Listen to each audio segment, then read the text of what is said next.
Good day guys, may L360 tayo, Epson na no power. So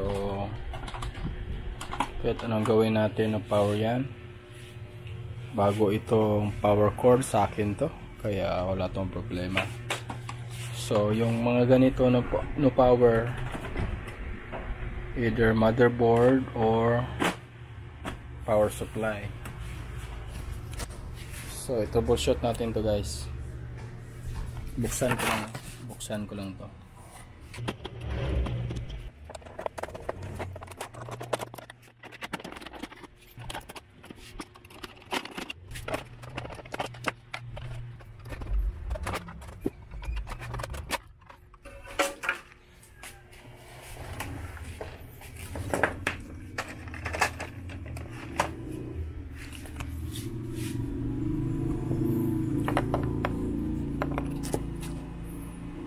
So ayan guys, nabuksan na natin. So unang gagawin natin as usual, itong power connection, yung wire na to na galing sa power supply, punutin natin, isaksak,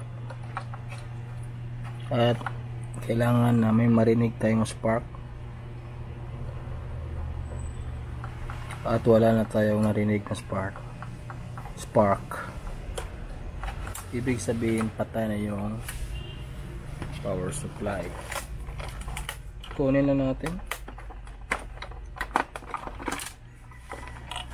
at palitan natin yung power supply. So ito, pamalit natin.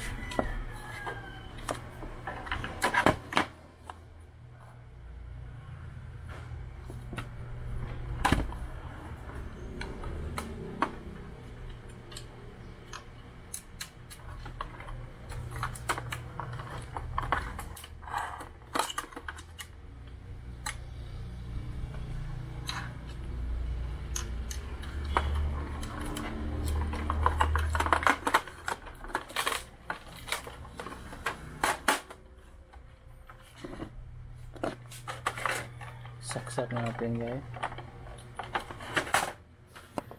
At ngayon tignan natin kung magsispark ba to.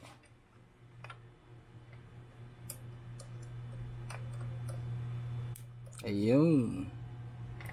So narinig nyo may spark. Yan. Yan. Ibig sabihin goods na yan.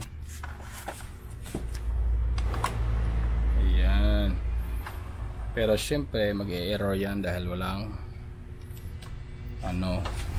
scanner, magbe-blink to. Pero solve na yung problem natin na no power. So simple ko lang ng saglit, tapos i-power on natin ulit. So na-simple natin, power on natin ulit. Ayan.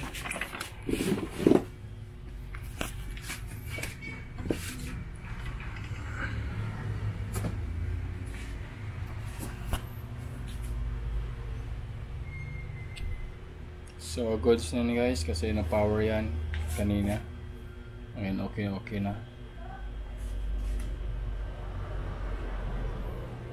So simple lang yung findings natin, pero kailangan natin ng palitan to. Mostly hindi natin ma-repair to kasi wala tayong mga parts na makikita, and hindi ko suggest na i-repair to kasi itong mga type na power supply, yung mga Bestech, ang dali talagang masira guys.